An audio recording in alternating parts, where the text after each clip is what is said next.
Assalamualaikum warahmatullahi wabarakatuh. Sugeng dalu para kadang, para kanca lan para pamirsa ingkang bagya mulya.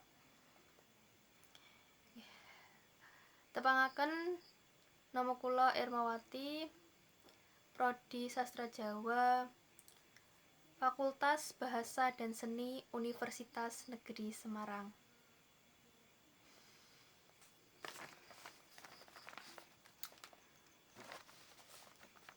Samenika kula badhe dongeng.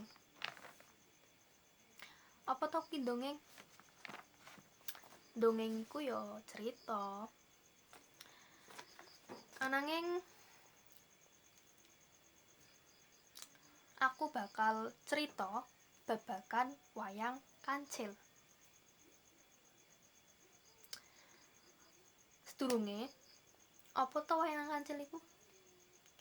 Wayang kancil iku wayang kang paraga utawa tokohe iku bangsa kewan. Nadyan to jenenge wayang kancil, ora kudu saben cerita wayang kancil iku mesti ana tokoh utawa paraga kancile. Kaya cerita sing bakal dak gawakake mengko. Jadi iki cerita murni, asli gawean gue cah, anti plagiasi. Irah-irahane ya iku cacing lemah tanding wedhus gembel. Mokal ora yo, cacing lemah kok tanding karo wedhus gembel. Ananging sapa to sing ngerti? Jare ning donya ora ana sing mokal.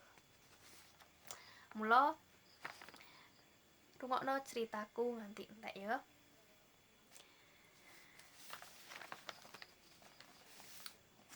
Yo, tak wiwiti wae. Sugeng Hamersani.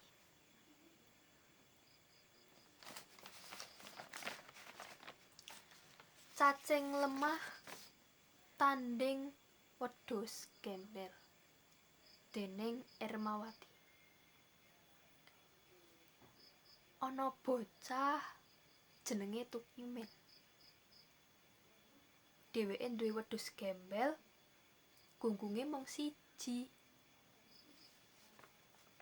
Wedhuse dijenengi Jopat. Tukimin owel banget karo wedhus gembele. Merga wedhus gembele lemu banget. Tukimin duwe pangarep-arep yen wedhus gembele wis tambah gedhe lan tambah lemu, arep diijolake pit sing diimpekake. Merga kuwi Tukimin sregep banget golekake pakan karo angon wedhus gembele. Jam 09.00 esuk Tukimin angon si Jopar ing kebon mburi omahe Tukimin. Nalika wedhus gembele mangan suket, weruh ana cacing lemah lagi ngleler. Banjur celathu.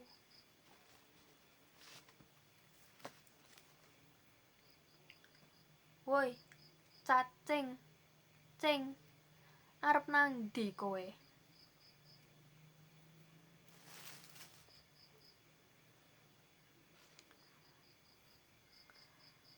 Arep nyanggone kancaku ning kalenan mburi omah kae lho. Hah? Kapan olehmu tekan? Nak mlakumu ngleler kaya ngono.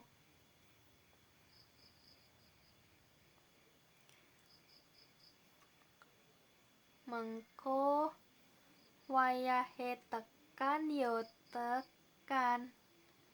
Ngendikanipun eyangku, alon-alon asal kelakon.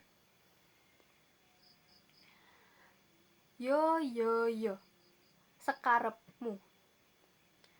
Ning aku yo gumun karo kowe. Kowe urip kuwi yo kanggo apa? Wong gaweane yo mung ngleler ana rene. Hus. Mongko nak kowe kepidak nyawa segedene kaya aku, kowe mesti yo mencedel. Mati ora ana ilase. WK.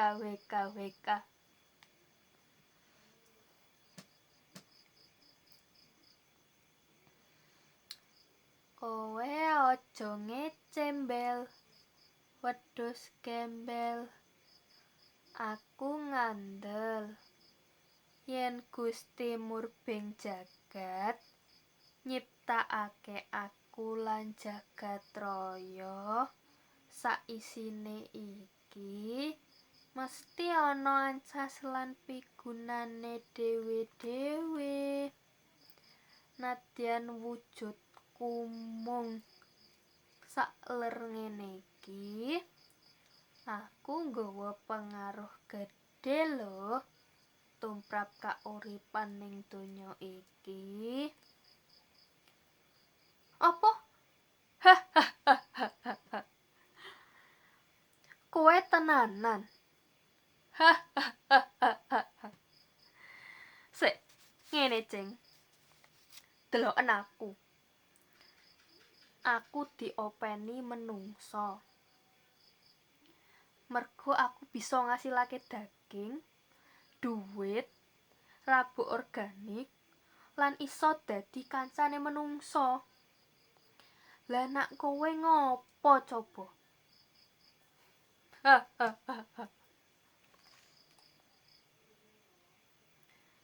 Ngene mbel. Ngandel ora ngandel sekarepmu. Kadang kala aku yo digoleki menungsa kanggo tombo tipes. Godhong ijo-ijo sumeger sing lagi mbok pangan kuwi yo merga aku. Mosok aku ora ngandel. Aku rak wis kandha ngandel karepmu ora karepmu. Ya wis ngene wae. Kanggo mbuktekake aku ora goroh, 3 dina mengarep aku karo kanca-kancaku dak lunga saka papan kene. Mengko deloken kasile yen tlatah kene ora ana aku karo kancaku. Oh, kowe nantang aku? Oke. Sarujuk. 3 dina wis kalampahan. Tukimin arep angon jopar kaya biasane ning mburi omah. Tukimin ngungun merga weruh kahanan kebone sing aeng.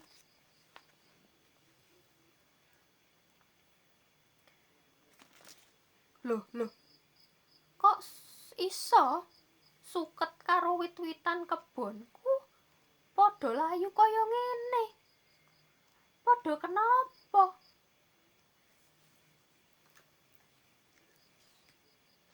Si Jopar batin. Tenan jebul. Nak ngene carane aku bakal kaliren. Mergo suket mburi omahe Tukimin padha layu, Jopar dingon ning papan liya sing luwih ijo sukete. Ning sukete sing ning tlatah anyar rasane beda kaya sing ning kebon mburi omahe Tukimin. Wis ping pindho dingon ning tlatah mau, Jopar ora gelem mangan. Akhire Jopar ora dingon maneh. Kepara Tukimin sing ngarit golekake suket sing sekirane Jopar gelem mangan. Wis ping 5 ngarit ing tlatah sing beda-beda. Busana ana suket sing gelem dipangan Jopar. 5 dina kepungkur Jopar dijak metu supaya ora stres ning jero kandang terus. Nalika ing dalan Jopar ketemu maneh karo cacing lemah.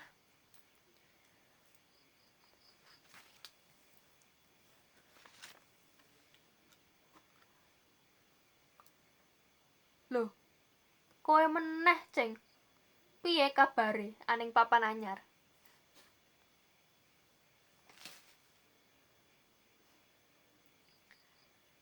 Apik. Lah kowe dhewe piye? Rak yo apik to? Dak sawang malah tambah lemu. Yo mestine tambah lemu. Nadyan suket ning mburi kebon ning mburi omah wis ora ijo. Ning tuanku Tukimen sregep goleke aku pakan. Yo soko riyen ngono. Yo wis, aku pamit dhisik. Nalikane anggone ngleler cacing lemah tekan kalenan pinggir omahe Tukimen, ana swara bengok-bengok njaluk tulung. Pranyata ana cacing kremi keli ning kalenan. Banjur cacing lemah age-age nulungi cacing kremi. Lan padha pitepangan.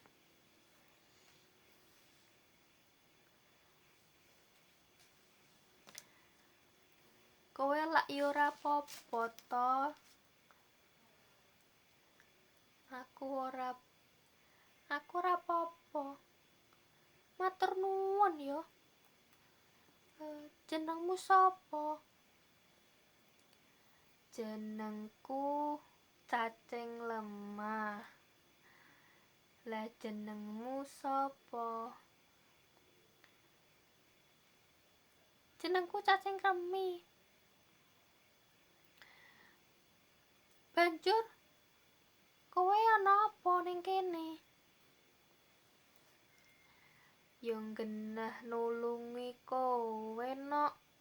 Dadak takon. Hehehe.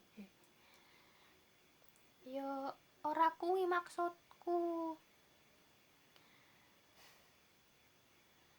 Hehehe. Iya. Aku ki meh nanggone sedulurku. Janjane omahku biyen cedhak-cedhak kene. Ananging merga aku ana masalah karo wedhus gembel, banjur aku pindah saka tlatah kene. Oh alah, wedhus gembel ing omahkemu to? Oh, jan kurang ajar yo kae.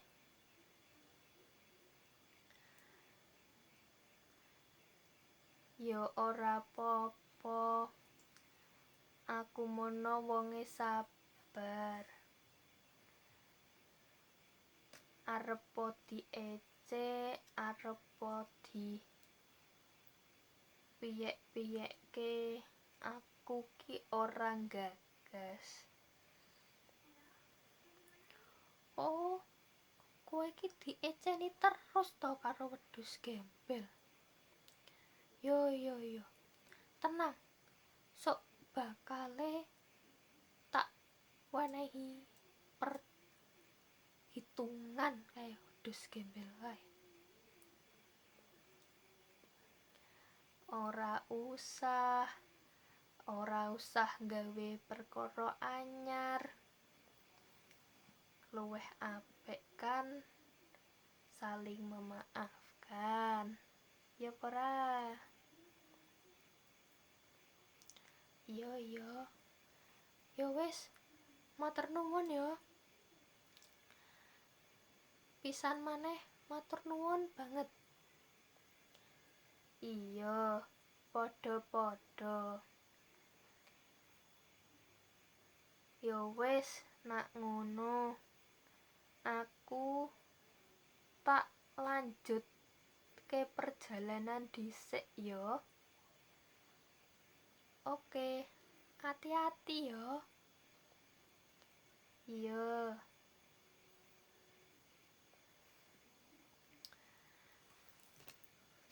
Cacing kremi ora trimo karo apa sing wis dilakoni wedhus gembel marang cacing lemah. Banjur cacing kremi duwe rencana kanggo males si wedhus gembel. Tanpa sak pangertene cacing lemah, cacing kremi kapiadreng males wedhus gembel. Cacing kremi goleki kandange wedhus gembel. Ngepasi wedhus gembel lagi ngombor, cacing kremi age-age nyemplung ning bak sing isine komborane wedhus gembel. Cacing kremi melu mlebu ning jero awake wedhus gembel.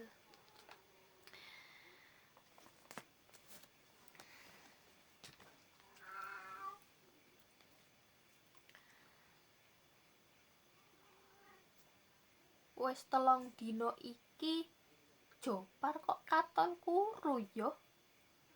Mongko sukete yo entek terus. Jopar kenapa ya? Apa Jopar cacingen? Wis seminggu Jopar katon tambah kuru. Nadyan mangane entek akeh, Tukimen ora ngerti Jopar kena apa. Tukimen wedi mundhak suwe-suwe Jopar malah mati. Sedurung apa kang dipikir kadaden, Tukimen age-age ngedol si Jopar. Ditambah duit celengan, kasil ngedol Jopar bisa kanggo tuku pit sing diimpekake Tukimen. Jopar sedih banget mergo dheweke kudu pisah karo tuane sing owel banget. Kepara saiki malah entuk tuan sing ora open, ora gemati. Beda karo Tukimen. Wedhus gembel kemahki kuwi saiki asring kaliren lan tambah kuru wae. Cudel. Nggih, matur nuwun. Nggih. Iku cah cerita karanganku lan hasil leku dongeng. Saka cerita ki mau bisa dicipuk dudutan menawa ora ana sing menang ora ana sing kalah.